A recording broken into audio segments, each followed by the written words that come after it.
Kyrgyzstan, where untouched means good luck finding Wi-Fi. They call it the Switzerland of Central Asia. Cute, very marketable. Kyrgyzstan, land of celestial mountains, apparently.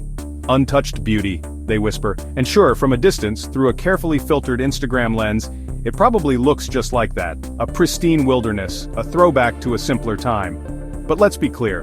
Untouched often translates to the plumbing is an adventure. It means the nearest decent coffee is several hours away, probably by donkey. And Wi-Fi? You might as well be asking for a unicorn that dispenses gold coins.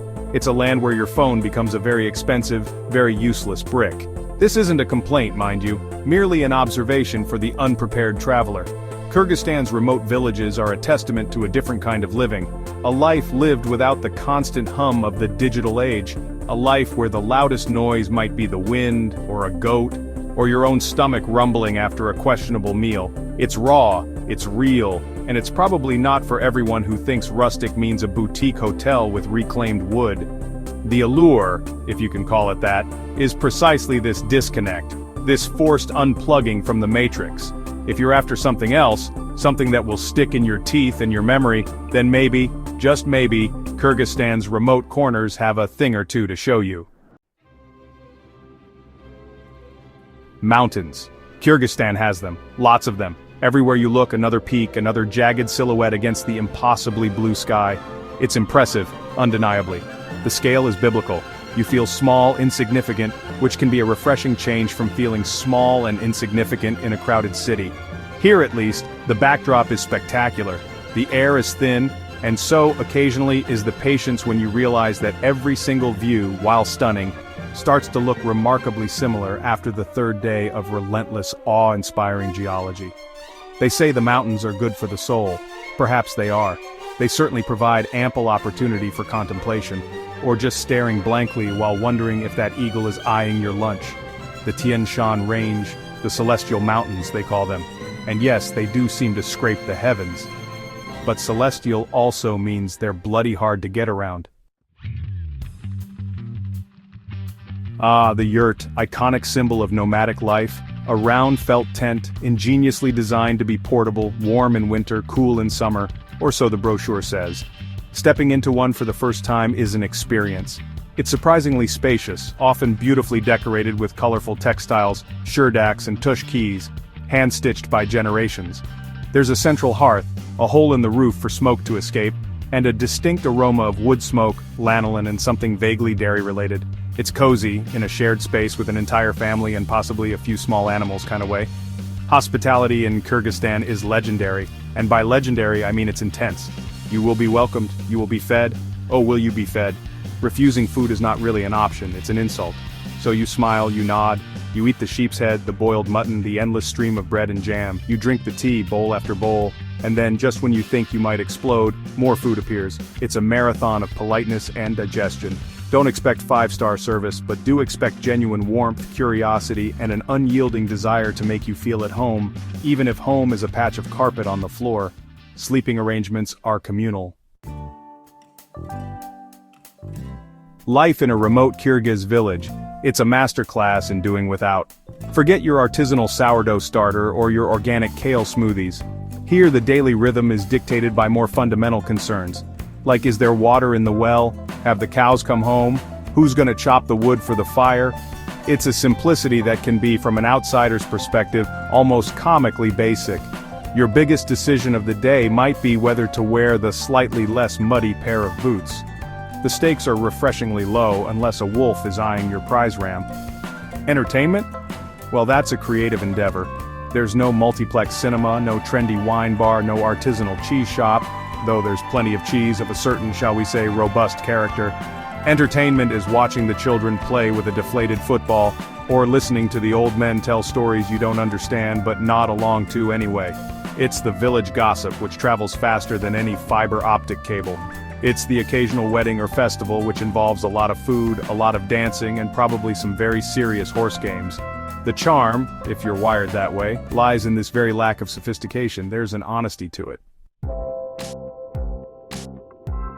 Section 5. Daily adventures, herding sheep and dodging potholes the size of small cars.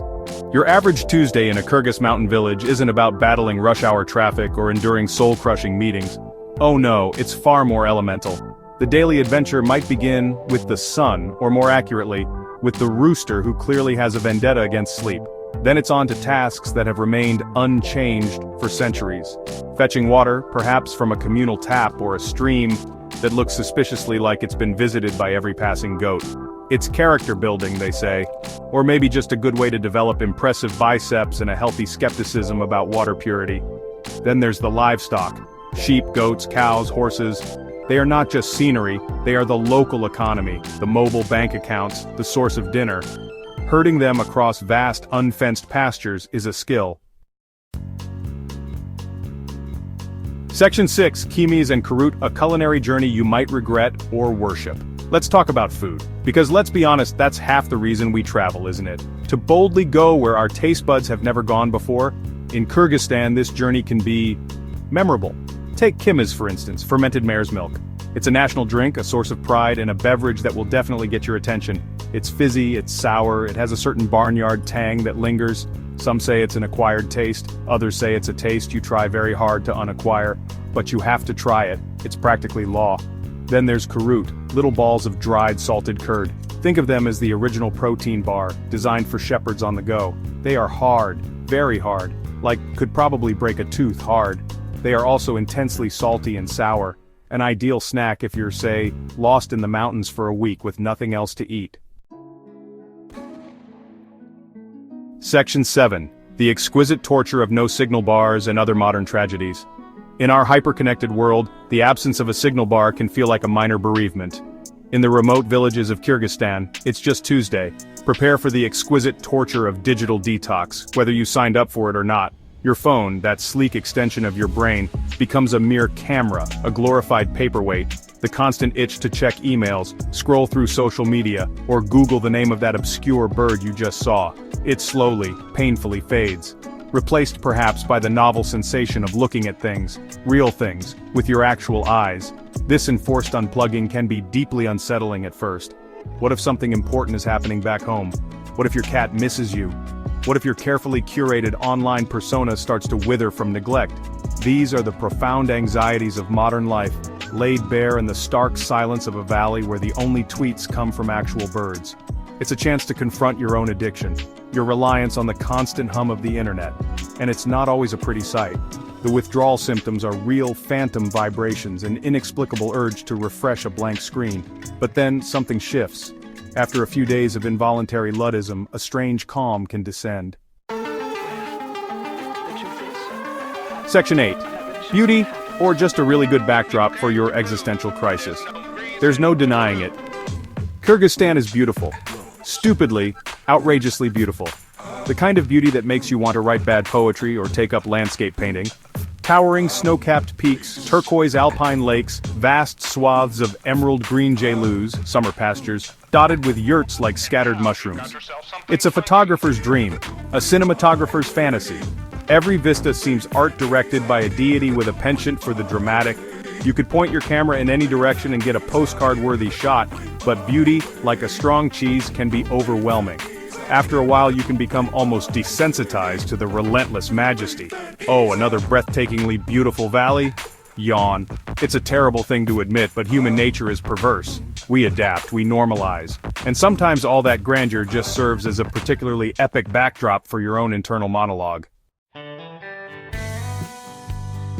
Section 9. So should you brave the back of beyond? Spoiler, if you enjoy discomfort. So after all this, the bumpy roads, the questionable dairy products, the enforced digital silence, the overwhelming mountains, should you actually pack your bags and head for the remote villages of Kyrgyzstan? Well, that depends entirely on your definition of a good time. If your idea of adventure is a well-marked trail with a charming pub at the end, or a spa treatment followed by a Michelin-starred meal, then perhaps this isn't the destination for you. You might find the distinct lack of thread count and artisanal cocktails somewhat bracing. This is a place for the curious, the resilient, the slightly masochistic traveler. The kind of person who finds charm in a shared sleeping space with strangers, who sees a flat tire as an opportunity for cultural exchange, who considers fermented mare's milk a challenge rather than a threat. It's for those who understand that true travel isn't always comfortable. that growth often happens at the edge of your comfort zone, or possibly several miles beyond it, somewhere up a muddy track with no phone signal. It's for those who want to see a way of life that is rapidly disappearing.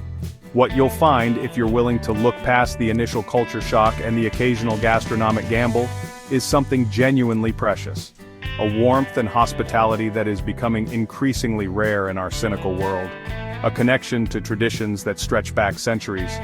A landscape that will leave you speechless and possibly breathless if you attempt to climb any of it.